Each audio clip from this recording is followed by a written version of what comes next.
All right. Welcome back to my channel. SF Maki Driver here. It's Wednesday, September 13th. I'm a little bit late on my weekly breakdown on how I did last week, September 4th, September 10th. I've been busy, been preoccupied. I uploaded a bunch of videos the other day, especially Monday. I took a day off, did some tours in Mission Bay, which is where Uber's headquarters is located, as well as Lyft's headquarters. Lyft, you may call it China Basin, but it's in the same general area. They're just one street away, generally within 2-3 blocks away from each other. I mean, 3rd Street, you have 4th Street, so not that far. And from that video, you guys can see how impressive Uber's headquarters is and how Lyft's headquarters pales in comparison, which, you know, it probably has some pros behind that. I mean, how much money do they need to spend on a building versus actual staff to come to the office? And you know, many of them are still working from home, working remotely. I've heard Lyft has been trying to get them back to the office, especially with the new CEO. And likewise with Uber. And as I showed in the video, you guys need to watch that if you haven't. Their 4th tower away from Chase Center. I mean, come on, they're at Chase Center. Okay, they surround Chase Center. Fully unoccupied since it's been built. Fully unoccupied. As a matter of fact, it's out there for sublease. Okay, but let's cover my weekly breakdown for September 4th, September 10th.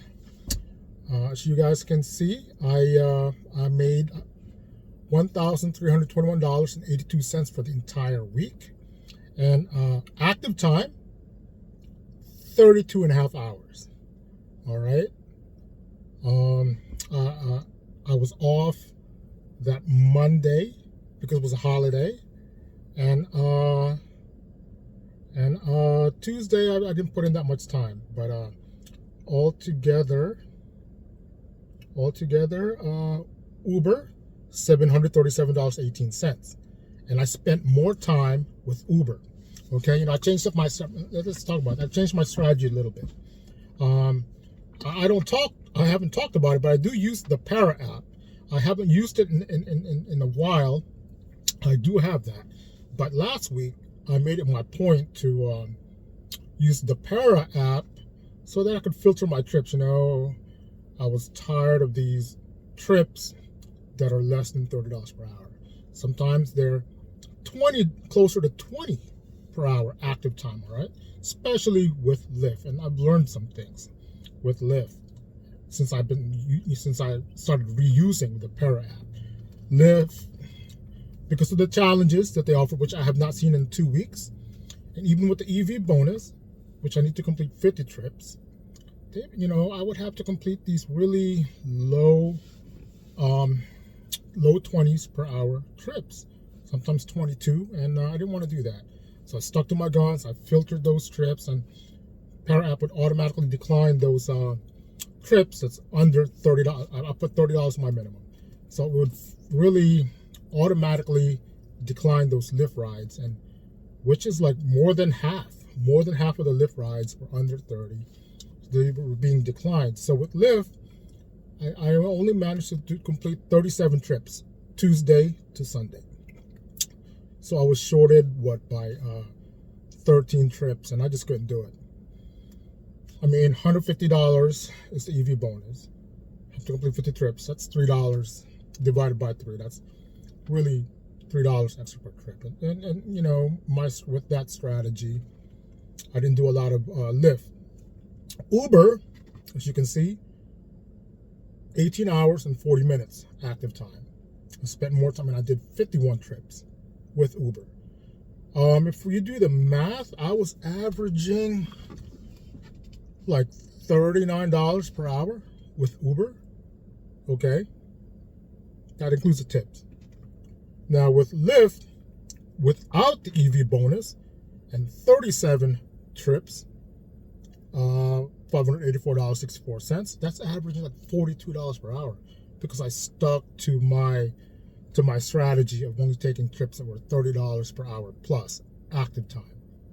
Okay, but also interesting to note is that with 37 trips, Lyft passengers, really historically, are more generous with tips.